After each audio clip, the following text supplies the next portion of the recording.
कोई बौद्ध को नहीं दिया गया, कोई सिख को नहीं दिया गया, कोई क्रिश्चियन को नहीं दिया गया, कोई जैन को नहीं दिया गया, कोई पारसी को नहीं दिया गया।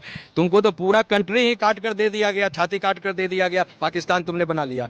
तो तुम वहां जाओ ना, स्वायत्ता करना है, जो भी करना है करो, मुंह मरवाना है, देह टकवाना है, सोतना है, घूमना है, तुमको इबादत करना, जो करना है करो। भारत में रेलवे और डिफेंस मिनिस्ट्री के बाद जो है third largest property 45 lakh hectare जमीन। आप समझ सकते हैं कितनी है? एक पाकिस्तान की जितनी औकात है, मतलब जमीन की पूरे उतना जो है आप देश में दूसरा पाकिस्तान बनाए हुए हैं, समझे ना?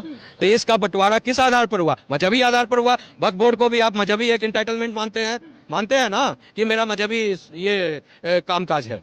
तो जब जो मजहब के आधार पर आपने बांटकर 1947 में पाकिस्तान तुमने बना लिया। संविधान में साफ साफ लिखा हुआ है कि 1% से कम जिसका पॉपुलेशन होगा, धर्म के लोग की आबादी होगी, वही जो है माइनॉरिटी के इस कैटेगरी में आएगा। तो भैया जब तुम 20 से 30% किसी देश में बन गए, तो आपको किस आधार पर माइनॉरिटी और सारे माइनॉरिटी इंस्टीट्यूशंस, पढ़ाई लिखाई, सेक्शन 29, सेक्शन 30 जो कॉन्स्टिट्यूशन ऑफ इंडिया का है, उसके तहत जो है आप जो है माइनॉरिटी स्कूल्स, कॉलेज, मदरसे, medical college, this college, that college खोल भी रहे हो, जमीन भी ले रहे हो, बिल्डिंग के लिए पैसे भी ले रहे हो, पढ़ाई लिखाई के लिए सारे सरकार के टीचर्स के जॉब जितने भी हो रहे हैं, जितने भी एक्सपेंसेस हो रहे हैं, ministry of minorities, ministry of education, सब पैसे अरबों खरबों रुपए इस पर खर्च कर रही है। और क्या प्रोडक्ट क्या निकल रहा है? प्रोडक्ट निकल रहा है मौलाना।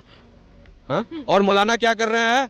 मौलाना कर रहे हैं कि जो यहाँ के जो बेचारे जो डॉक्टर इंजीनियर बन सकते हैं, साइंटिस्ट बन सकते हैं, छोटे छोटे बच्चे, उनका तो वहाँ पर जो कुकर्म करते हैं वो तो कई वीडियो पर वायरल है ये, बाद में उनको जो है ब्रेन वॉश कर कर क्या बनाया जा रहा है? सीधा आतंकवादी करना है, काफिरों को मारना है। काफिर कौन है? हम हिंदू लोग हैं। तो सवाल ये है कि भैया ये एक बार तो घाव तुमने दिया, और हृदय जो है चीर कर काट कर, भारत का हृदय छाती काट कर जो है तुमको पाकिस्तान बना दिया गया। और फिर जो 80 साल बीत जाने के बाद उसी घाव को फिर से कुड़ोद रहे हो, और उसी घाव को फिर से जिंदा कर कर एक नया पाकिस्तान फिर से तुम चाह रहे हो। तो क्या आपको नहीं लगता है कि 1947 में जो बंटवारा हुआ था वो स्टिल एन अनफिनिश्ड एजेंडा, और अभी तक जो है पूरी तरह से उसको कामयाबी नहीं मिली है? इसीलिए भारत को फिर से राष्ट्रपति को, प्रधानमंत्री को, लोकसभा और राज्यसभा, समझे, और मुख्य न्यायाधीश जो है भारत देश के, उसको बैठना चाहिए और इसको पूर्ण रूप से जो इसको एक लाइन ऑफ एक्शन क्लियर करना चाहिए कि क्या जो बंटवारा हुआ था मजहबी आधार पर, इसीलिए कि जो छूट जाएंगे लोग, या जो जानबूझकर छूट गए,